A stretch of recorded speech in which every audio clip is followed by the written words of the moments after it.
Hi everyone, and welcome to this video. In this video clip, we're going to be reviewing the storage lab in the systems course.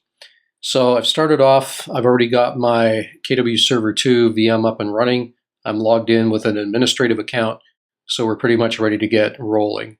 First thing we're going to do is take a look at what we have already storage-wise. I'm going to select on File and Storage Services, and once I've chosen that, we can see on our KW Server 2 that we have basically one working volume at this point in time, that's C. We also have our boot volume that we use to get the system started up from. If I look at disks, we can see that we've basically got one disk. That's this guy here that's housing the C volume. We can see those down in the bottom here. And no storage pools at this time. I need some more physical disks in order to start creating storage pools. So I'm going to bring up my settings for the VM, and I'm going to add 2 disks in. So I'll add hard disk next. SCSI is fine. It's going to be a new virtual disk file, and I'm going to make this 10 gigabytes in size. I'm not going to allocate all of the disk now, so the disk file will actually start as a small file and grow over time as we add data to it. And I'm going to store this as a single file. Next, and finish. So we've got our new 10 gigabyte disk here. We can see that it's currently consuming 1.3 megabytes on our system. I'll quickly add in a second hard disk, which is also going to be SCSI, new disk, 10 gigabytes, store as a single file, and finish. So here are my 2 new disks. I'll add those in, and now we can get back into Windows and get those recognized. And select on the physical disks. We can see these disks haven't shown up yet. We have to rescan the storage adapter, so I'll do that. And once that scan is finished, we'll see our new 2 disks pop up. Here they are. They are online. They have not yet been initialized. Sometimes they will automatically be brought online, sometimes not. So if yours are offline, then you would have to right-click and bring them online. I will initialize them though, so I'll right-click on the disk, initialize. It's going to be GPT type, which is good. I'll do the same thing for the second disk that I added in. And now both of our new disks are online and they've had their partition tables initialized. We can now either use these disks to create simple volumes, or we can use those to create a storage pool, which is what we're going to do. So I'm going to select on storage pools. We can see that we have this thing called a primordial pool. It's basically just saying that there are disks available to create a storage pool if we wish. And if I scroll down a bit here, we can see that these are the 2 new disks that were created and available for use. So I'm going to right-click up in the storage spaces area and create a new storage pool. I'm going to call this data pool.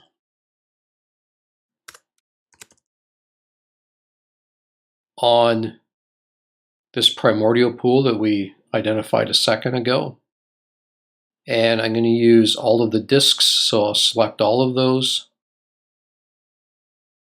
And we're basically ready to go. So this is going to go off and create the pool. When that's done, we'll be ready to start creating some virtual disks.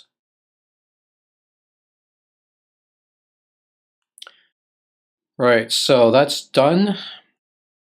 Here is data pool that I just created. Notice that it is a little under 20 gigabytes in size. There is some overhead for storage pools. So I can either launch the virtual disk wizard here, or I can right-click on the pool and create a virtual disk. Virtual disk basically allows me to create a construct or an object that I can actually use to create volumes. So I'm going to grab this new virtual disk. I'm going to create it on the data pool. It's the only one that I've got. Go next. The name, we're going to call this data vdisk. Oops.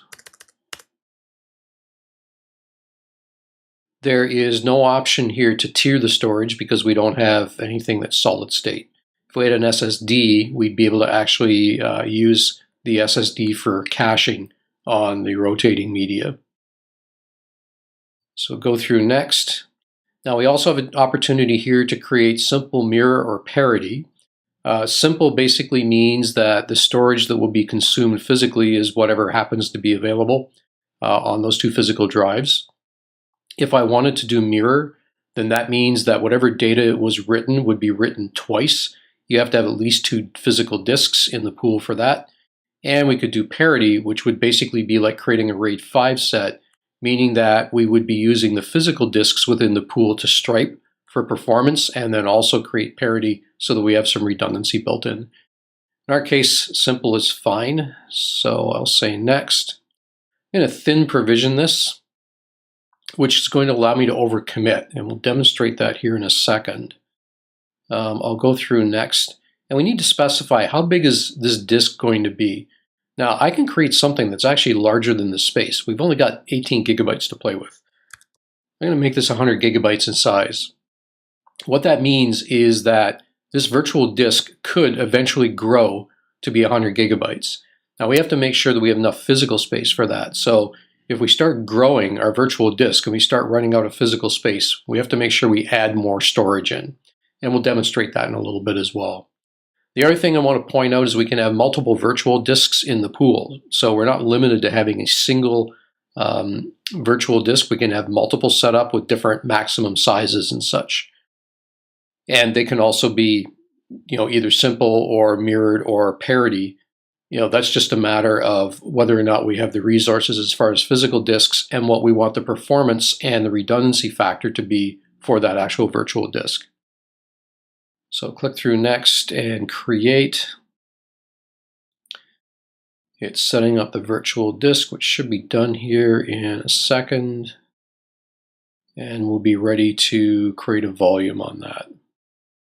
Okay, I'm going to uncheck the Create a Volume wizard because I want to show you what happens when we're first finished. So I'll close the wizard. Here is our vDisk, virtual disk. Notice it's simple, it's thin provisioned, and also it can grow to be 100 gigabytes in size. It's 1 gigabyte now that's allocated, so that's the overhead. Notice up here as far as capacity is concerned, overall 18.5 gigabytes, and there is 16 gigabytes left after we've actually used some space out of the 100 gigabytes to cover the overhead. So we could create quite a few more of these virtual disks as long as they're thin provisioned inside of this 18 gigabytes. Now we still can't read or write to this virtual disk. We have to have a volume for that. So I'm going to right click on the virtual disk. There's a new volume option. There's other places we can go and create new volumes as well, but this is the one that I'll use. And once I select that, I'm going to get rid of this first page wizard, but we're going to be able to specify where do we want to create the volume. So in this case, this is going to be on KW Server 2, and I'm going to pick my one and only disk, which is my 100 gigabyte thin provisioned vDisk. So I'll go next. Notice that I can consume the entire space or less. I'm just going to tell it the entire space is fine in our particular case. And we need a drive letter. I'll make that one drive G. I'm going to have this formatted or create a file system for NTFS. I'm going to change the volume label to data, and I'm pretty much good to go. So I'll say create. This will go through, set up the volume, create the required partition on the virtual disk, apply NTFS file system to it, and sign the drive letter, and it'll be available to us for use. So we'll give this a minute or so to finish up, and then we'll go and see what the results are from our work.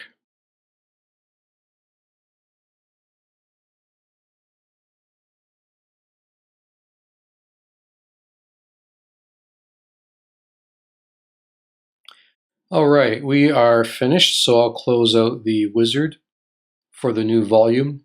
If we want to see what's happened there, I can select volumes, and here is that new volume that we created.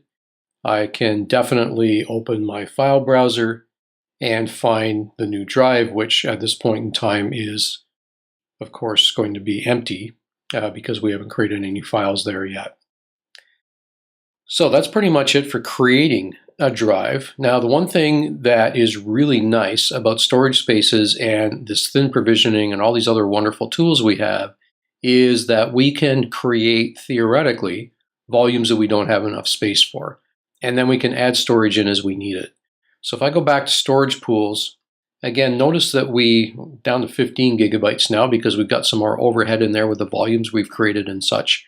But let's say that I've been adding data into our virtual disk, and I'm starting to get really tight on disk space and I need some more. So rather than the old days when we'd have to create different RAID volumes or start transferring data around or something like that, with this logical management, I'm going to go and create another disk and attach that in physically. So I'm just going to add another 10 gigabyte disk, the same as what we did before. So the SCSI new disk, I'll make it 10 gigabytes, single file, and we'll add that in. So that's done. Now, if I go back over to disks, you'll notice that the disks that I have now are the original one and then my virtual disk. And if I rescan this storage, as you can probably guess, I'm going to end up seeing that new 10 gigabyte drive that we added in a minute ago show up in my list. And sure enough, here we are. So I'm going to bring this guy online, and I'm also going to initialize it once it's online.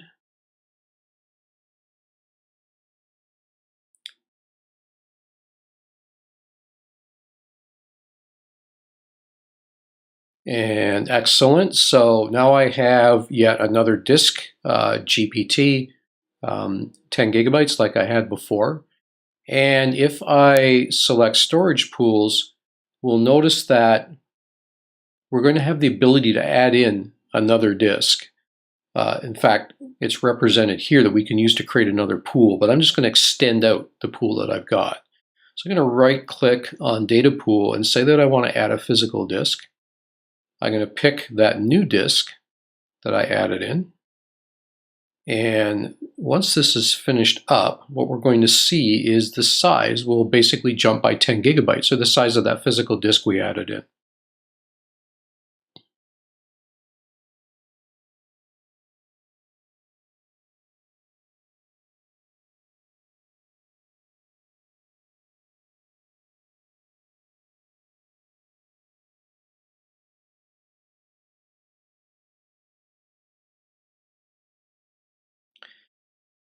Excellent. So that's now finished.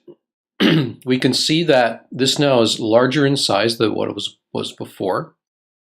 And in addition to that, there was absolutely no interruption whatsoever to the virtual disk, which means the volume or any volumes that we might have on that virtual disk, again, absolutely no disruption whatsoever. So we just expanded our storage out very, very seamlessly and very simply, just by providing some additional physical storage. Okay. Hopefully this was helpful, as this is now the end of the video, and we'll see you next time.